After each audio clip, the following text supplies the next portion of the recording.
Hi, in the previous video I've shared from COVID and Hong Kong, there is a couple of things mentioned that you might want to ask whether it's relevant or not. One of this is whether drinking water does really help or can prevent having the virus. If testing your lung, taking a deep breath and counting till 10 does work, or if using anything that prevents or helps with a fever is going to worsen your chances or fasten your illness in case you already have the COVID. These are practices that we as a family decided to adopt. Having been surrounded with doctors, I haven't met anyone who were kind of suggesting that these are not real or they cannot help. On the other hand, what is very important that these are practices that are helping me with my everydays, and for two reasons. One, there is no reason to believe that they don't work for me, at least. And the other thing is that there is no any reason to think that they're gonna do any damage. So I decided to keep them. For example, drinking water as frequent as I can, whether it washes the virus off or keeps my mucous membrane more humid. It for me doesn't matter. The important part of this is that it helps me to make sure that I'm gonna drink that 2 liters of water, not anything else, water per day that my body needs and what all of us need. And I'm saying this as a saying also my daughters, my 3 children, that they don't necessarily drink they 2 liters or they require the amount of water that helps our immune system to work to its best as well and our body to function to its best. So whatever reason I find and I can motivate ourselves to drink it with, that's perfect.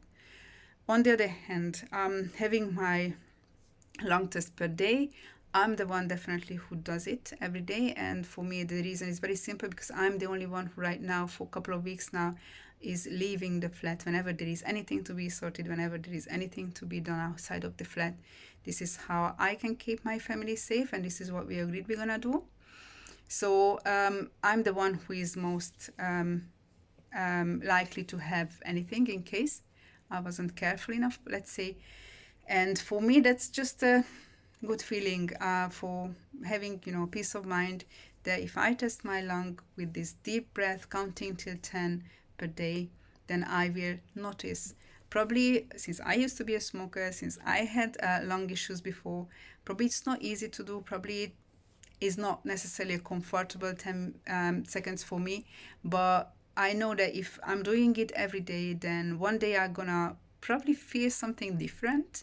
Then I will just question whether it's right or not, or I'm gonna pay attention a bit more.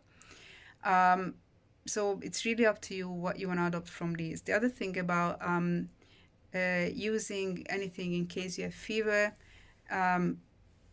in my family, I'm trying to have the practice anyway for over a decade, and I know this is more than a decade long discussion, that we don't use anything to reduce the fever unless it's above 40 Celsius, which is 40.5, 41.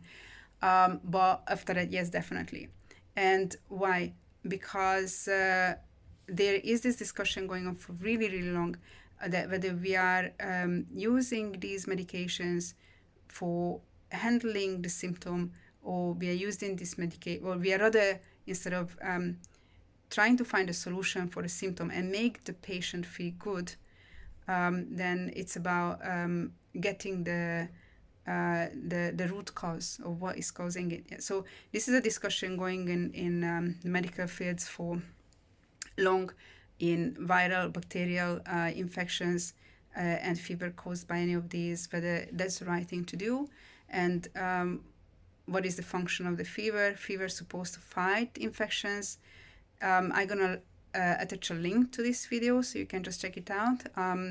That gives a really, really good way of introduction of what and how does it work, Whether you take it for yourself or you disagree with this, that's still an ongoing debate. So take whatever you think, whatever you like, just whatever you can use for keeping yourself safe and therefore keep others safe as well. Thank you.